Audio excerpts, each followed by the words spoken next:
What's the definition of তাকওয়া, what do you mean by তাকওয়া? তাকওয়া বলতে আপনি কি বুঝেন? আসলে একজন ইমানদারের ইমানকে টিকিয়ে রাখার হাতিয়ারের নাম হলো তাকওয়া। সুবহানাল্লাহ। তাকওয়া হচ্ছে মুমিনের এমন গুরুত্বপূর্ণ একটি কোয়ালিটি, এটি যে অর্জন করে, এটি যার ভেতরে ডেভেলপ হয়ে যায়, তার মর্যাদা আল্লাহর কাছে সবার উপরে চলে যায়। সুবহানাল্লাহ কইতে মন চায় না? আর একটি মাত্র কোয়ালিটি, এই তাকওয়া যার ভেতরে থাকে না, ওই মানুষটা খারাপ হতে হতে শয়তানের চাইতেও আরো খারাপ হয়ে যায়। কারণ যার ভেতরে তাকওয়া থাকে না, দুনিয়ার কোনো আকাম কুকাম বা খারাপ কাজ করতেও তার অন্তরে আর দ্বিধাবোধ কাজ করে না। তাকওয়া শব্দটি তো আরবি, এর বাংলা অর্থ কি? ভয় করা, সাবধান হওয়া, সতর্ক হওয়া, পরহেজ করা, আত্মশুদ্ধি অর্জন করা, অনেক অর্থ রয়েছে। আমি যদি সংক্ষেপে বলতে চাই হোয়াট ইজ তাকওয়া, তাহলে সংক্ষেপে উত্তর হলো কেবলমাত্র আল্লাহকে ভয় করে দুনিয়ার সকল অন্যায় থেকে নিজেকে বাঁচিয়ে রাখার নাম হলো তাকওয়া। তাকওয়া কারে বলে? একটা ঘটনা দিয়ে তাকওয়া শেষ করে ফেলবো, শুনবেন তো? এটা আবুল তাবুল বানানো আমার কোনো কাহিনী নয়। সুনানে বাইহাকির ভেতরে বর্ণিত হয়েছে, আব্দুল্লাহ ইবনে ওমর রাদিয়াল্লাহু আনহু তিনি একবার তার সাথীদেরকে নিয়ে এক সফরে বের হলেন। দুপুরবেলা যখন খাবারের সময় হয়ে গেল, তিনি তার সাথীদেরকে বললেন, খাবার গ্রহণের জন্য দস্তরখানা বিছাও। তার সাথীরা এবার খাবার গ্রহণের জন্য দস্তরখানা বিছালেন। তারা যখন খাবার গ্রহণ করতে যাবেন, এমন সময় আব্দুল্লাহ ইবনে ওমর রাদিয়াল্লাহু আনহু লক্ষ্য করলেন তাদের পাশ দিয়ে একজন রাখাল বালক অতিক্রম করছে। আব্দুল্লাহ ইবনে ওমর রাদিয়াল্লাহু আনহু ওই রাখালকে ডেকে বললেন, ও রাখাল, খাবার গ্রহণের জন্য আমরা দস্তরখানা বিছিয়েছি, তুমিও আমাদের সঙ্গে বসে যাও, আমাদের সঙ্গে আজ তুমি দুপুরের খাবার গ্রহণ করো। ওই রাখাল ছেলে তখন বলল, আপনি যে আমাকে খাওয়ার জন্য ইনভাইট করেছেন এজন্য আমি খুশি হয়েছি, কিন্তু আমি তো আপনাদের সাথে খেতে বসতে পারবো না।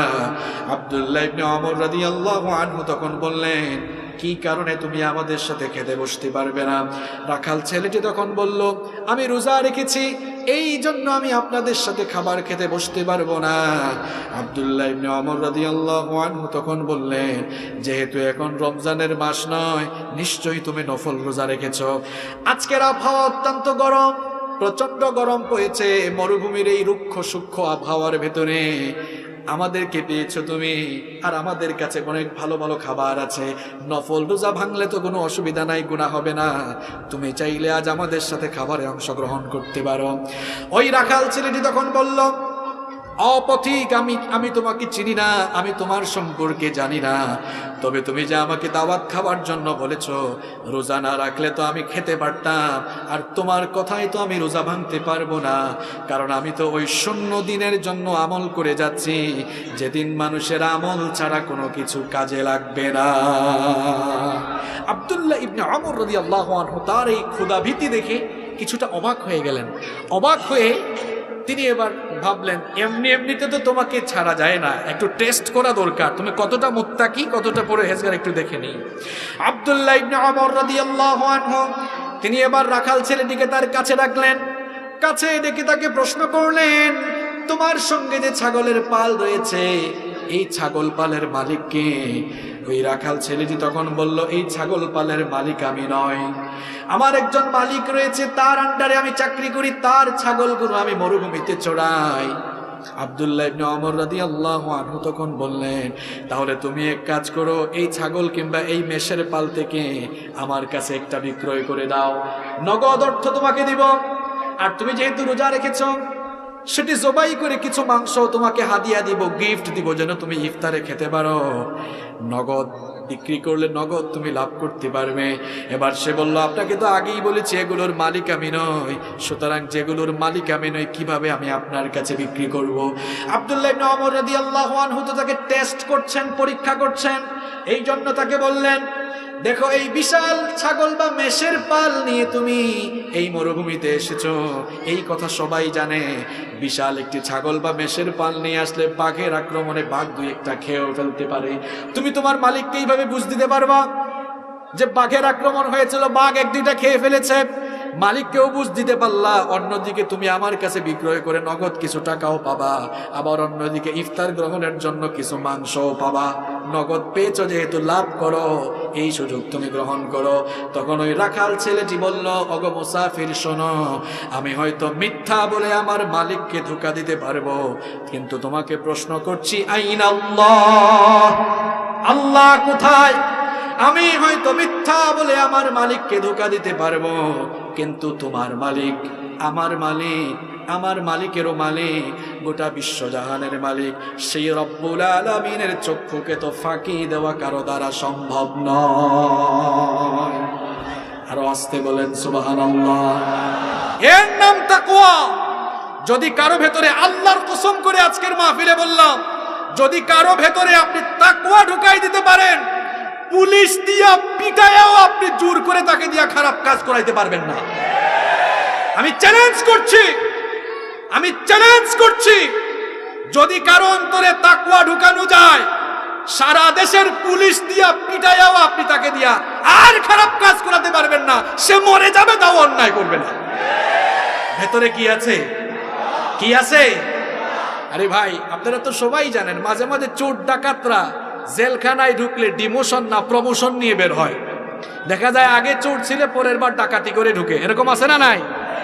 আমাদের প্রশাসনের ভাইরা খুব আন্তরিক, এই দেশের শান্তি শৃঙ্খলা ফিরিয়ে আনার জন্য কত কষ্ট করছেন তারা। সরকারও কত আন্তরিক, সন্ত্রাসের বিরুদ্ধে সরকার জিরো টলারেন্স ঘোষণা করেছে। সরকার প্রশাসন একযুগে কাজ করছে, তাও চোর ডাকাত দেশে দিন দিন বাড়তেছে না কমতেছে? তারা তো কষ্ট করছেন, তারা হয়তো প্রশাসনিকভাবে তাদের প্রচেষ্টা চালাচ্ছেন, আর এদেশের আলেম সমাজ আধ্যাত্মিকভাবে প্রচেষ্টা চালাচ্ছেন। আসলে আধ্যাত্মিকতার গুরুত্ব এখানে সবচেয়ে বেশি। আপনি যদি মানুষের অন্তরে তাকওয়া ঢুকাই দিতে পারেন, তাকওয়া ঢুকাই দিলে সে আর খারাপ কাজ করবে? তাকে জোর করেও খারাপ কাজ করাতে পারবেন না। আপনাদেরকে আপনাদের পরিচিত একটা ঘটনা 1 মিনিটে শোনায়া এর প্রমাণ দেই। আপনারা তো ওমর রাদিয়াল্লাহু আনহুর নাম শুনেছেন, তাই না? তিনি অর্ধ পৃথিবী শাসন করেছেন, রাতের বেলা ঘুমাতেন না, শেষ রাতে জনগণের খোঁজ নেওয়ার জন্য বের হতেন। আপনারা এই ঘটনাটি সবাই জানেন, বুঝাবার জন্য জাস্ট আমি বলছি। একদিন শেষ রাতে এক বাড়ি থেকে আওয়াজ শুনলেন, ভাবলেন কেউ হয়তো অসুস্থ, কান লাগিয়ে শুনলেন। মা তার মেয়েকে বলছে, উটনির দুধ দহন করে আনছে, তাড়াতাড়ি ঘুম থেকে ওঠো, পানি মিশাও, তাহলে বেশি হবে, বেশি বিক্রি হবে, লাভও বেশি হবে। মেয়ে বলল, মা গো, জানো না আমিরুল মুমিনিন ওমর ইবনুল খাত্তাব রাদিয়াল্লাহু আনহু অলরেডি আইন জারি করে রেখেছেন, খাদ্যে কোনো ভেজাল দেওয়া যাবে না। মা বলল, বোকা মেয়ে আমার, ওমর তো এই আইন জারি করে তার বাড়িতে ঘুমায়, আমাদের মা মেয়ের কারবার কি দেখে নাকি? আসলে ওমর রাদিয়াল্লাহু আনহু তো দেয়ালে কান পেতে সব শুনছেন। মেয়ে কি বলল? মেয়ে বলল, মাগো, ওমর হয়তো আমাদের কাজ কারবার দেখছে না, তিনি হয়তো ঘুমাচ্ছেন, কিন্তু ওমরের মালিক তোমার আমার মালিক, তিনি কি ঘুমান নাকি? এই কথা বলেন না কেন? তিনি কি ঘুমান? লা তাখুযুহু সিনাতু ওয়ালা, তিনি তো ঘুমান না, সুতরাং তিনি আমাদের কাজকর্ম তো দেখবেন। সুতরাং ওই আল্লাহর ভয়ে এই কাজ থেকে আমাদের বিরত হওয়া উচিত। সুবহানাল্লাহ।